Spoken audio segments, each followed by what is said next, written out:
Okay, that was an absolute dopamine hit to land, and I'm going to show you guys how to replicate it. This is an old one-shot build that got nerfed out, but it's back, it is reloaded, and better than ever, and we are one-shotting people with the Gugs poke. All we need is some DLC gear. It's a strength build, it's pretty simple, so let's just get right into the gear, because the gear is really what's important here. We of course have Gugs with RKR, that is the Great Sword. We have Spear Talisman, essential.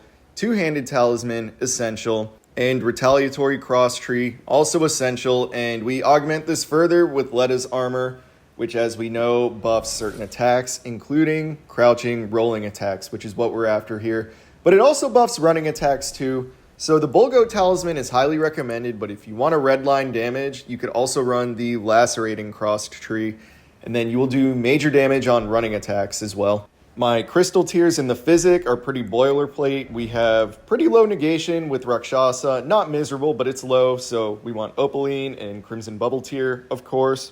Here are the stats. It's a strength build, hero start. Note the endurance is only for this setup. If you want to go with heavier gear, you might have to up your endurance. The dexterity doesn't have to be 18. It can be 12, but I wanted to use the Golem Greatbow. And I also put 1 point into Faith. I did this because I now have easy access to the Last Rites Ash of War, which is a very powerful buff on Golden Epitaph. All I need to do is swap to the Two-Finger Talisman, and now I can cast it.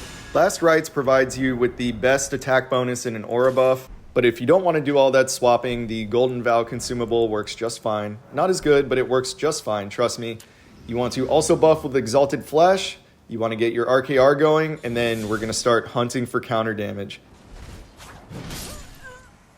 Now, you're obviously going to do the most damage with pokes because of that Spear Talisman, but all your other attacks hit very hard as well, of course, but especially running and dashing attacks also because you are still wearing Letta's armor. So those running attacks are very powerful as well and can one-shot in their own right.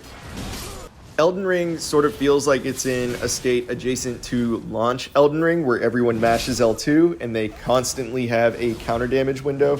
So this is a really fun build to exploit that. With that being said, I'm going to stop yapping and leave you guys to enjoy some clips of this build at work.